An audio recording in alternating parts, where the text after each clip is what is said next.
ഏവർക്കും പ്രണാമം. നമുക്ക് ശ്രീ വാൽമീകി രാമായണത്തിലേക്ക് തന്നെ മടങ്ങാം. രാവണൻ ഇത്തരത്തിൽ അപേക്ഷിച്ചത് കേട്ട ശ്രീ ശങ്കരൻ ചന്ദ്രഹാസം എന്ന വിഖ്യാതമായ ഖഡ്ഗം കൊടുത്തു. ദയാനിധിയായ ഭൂതനാഥൻ ആയുസ്സിൻ്റെ ബാക്കിയും നൽകിക്കൊണ്ട് അരുളി ചെയ്തു: ലങ്കേശ്വരനായ രാവണ, നീ ഇതിനെ അല്പമെങ്കിലും ധിക്കരിച്ചാൽ ഈ വാൾ എൻ്റെ സമീപം വന്നു ചേരും. അതിന് സംശയമില്ല.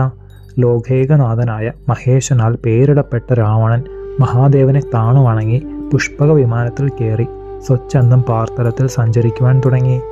മഹാവീര പരാക്രമികളായ ക്ഷത്രിയന്മാരെ അതാത് സ്ഥലങ്ങളിൽ ചെന്ന് ഉപദ്രവിക്കും. രണവിദഗ്ധരും ശൂരന്മാരും തേജസ്വികളുമായ ക്ഷത്രിയന്മാരിൽ ചിലർ നിശാചരേന്ദ്രൻ്റെ കൽപ്പന കേൾക്കാത്തതിനാൽ കൂട്ടത്തോടെ നശിച്ചു.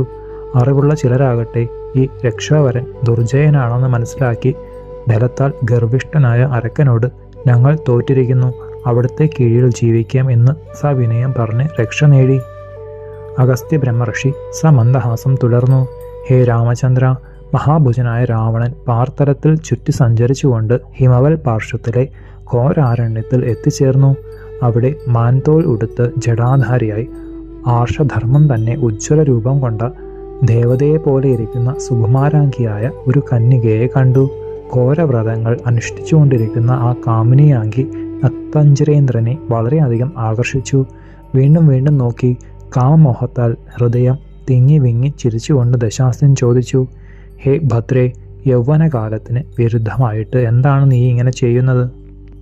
നിന്റെ സൗകുമാര്യം എവിടെ? നീ ചെയ്യുന്ന കഠിനത എവിടെ? ഏതൊരു മനുഷ്യനായാലും നിന്നെ കണ്ടാൽ കാമഭ്രാന്തു പിടിപെടും. അത്രയും നിസ്തുല്യമാണ് നിന്റെ രൂപം.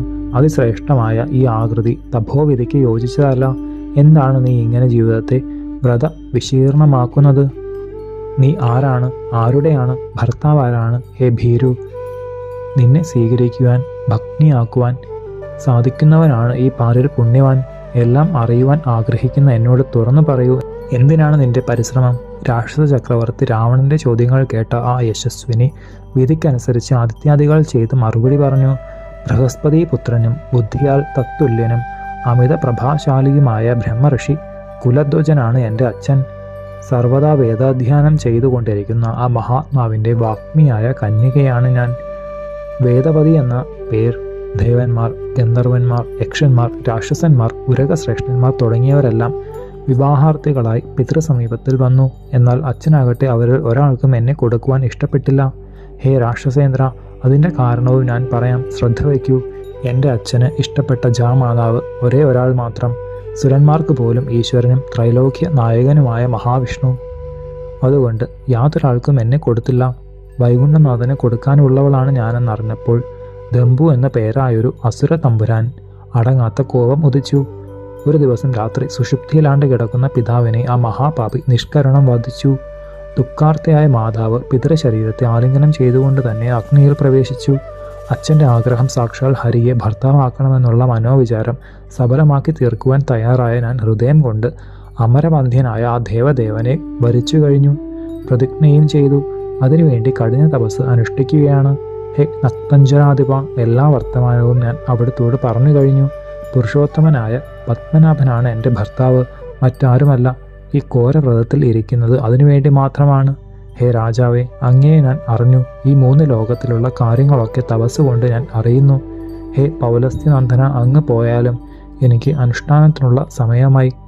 കാമശര പീഡിതനായ രാവണൻ പുഷ്പകത്തിൽ നിന്നിറങ്ങി കഠിനവ്രതത്തിലിരിക്കുന്ന ആ കന്യകയോട് വീണ്ടും പറഞ്ഞു: ഹേ സുന്ദരി രത്നമേ, അല്പം അഹങ്കാരമാണ് നിന്റെ മനസ്സിലുള്ളത്.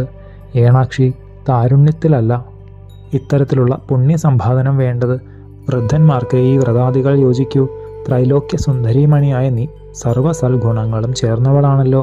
ഇത്തരത്തിലുള്ളവ നീ ചെയ്യരുത്. മനോമോഹനമായ യൗവനം ഓരോ ദിവസം കഴിയും തോറും നശിക്കുകയാണ്. ഇങ്ങനെ പറയുന്നത് തന്നെ നിനക്ക് യോജിക്കുന്നില്ല. ദശാസ്യൻ എന്ന് പേർ കേട്ട ലങ്കേശ്വരനാണ് നിന്റെ മുമ്പിൽ നിൽക്കുന്ന ഈ ഞാൻ. നീ എൻ്റെ പത്നിയാകൂ, സകല സുഖങ്ങളും അനുഭവിക്കൂ. വിഷ്ണു വിഷ്ണു എന്ന് നീ പറയുന്നില്ലേ? നിസ്സാരനായ അവൻ ആരാണ്?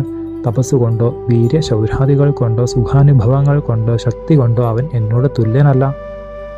അംഗനാരത്നമേ, എന്നേക്കാൾ വളരെ വളരെ മോശക്കാരനായ അവനെയാണോ കാമിക്കുന്നത്? ഇങ്ങനെ ദേവനിന്ദ ചെയ്യുന്ന അരക്കർക്കോനോട് പെട്ടെന്ന് വേദവതി പറഞ്ഞു: ഹേ അസുര രാജാവേ, ഈ 3 ലോകങ്ങൾക്കും ഈശ്വരനായി സർവ്വവ്യാപിയായി എല്ലാവരും കുമ്പിടുന്നവനും ആയിരിക്കുന്ന മഹാവിഷ്ണുവിനെ അങ്ങല്ലാതെ മറ്റാരും ഇത്തരത്തിൽ നിന്ദിക്കുന്നതല്ല.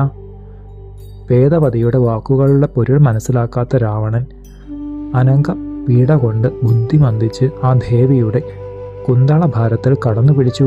രാക്ഷസൻ തൻ്റെ ചിഗുരത്തെ സ്പർശിച്ചപ്പോൾ വേദവതി ക്രോധതാമ്രാക്ഷിയായി. അത്യദ്ഭുതമായ മട്ടിൽ ആ ദേവിയുടെ വലത്തെ കൈ ഒരു ഖഡ്ഗമായി മാറി. അതുകൊണ്ട് കേശഭാരത്തെ മുറിച്ചിട്ടു. ആത്മനാശത്തിനുള്ള വെമ്പലോടെ ആ അസുര ചക്രവർത്തിയെ ചുട്ടരിക്കത്തക്ക വിധം ഒന്ന് നോക്കി മുമ്പിൽ അഗ്നിയെ ജ്വലിപ്പിച്ച് ഇപ്രകാരം പറഞ്ഞു: ഹേ നീച, ദുഷ്ട, മഹാപാപിയായ നീ എന്നെ തീണ്ടിയതിനാൽ ഞാൻ ഇനി ജീവിക്കുവാൻ ആഗ്രഹിക്കുന്നില്ല. നീ നോക്കി നിൽക്കെ തന്നെ ഞാനിതാ അഗ്നിയിൽ പ്രവേശിക്കുന്നു.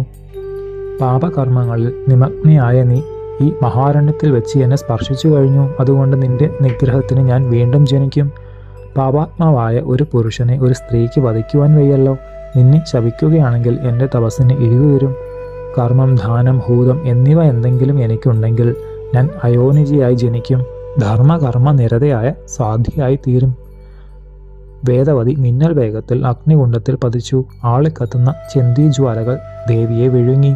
ഹേ രാമ, ദിവ്യകുസുമങ്ങൾ വാനിൽ നിന്ന് തുരുതുരെ വർഷിച്ചു.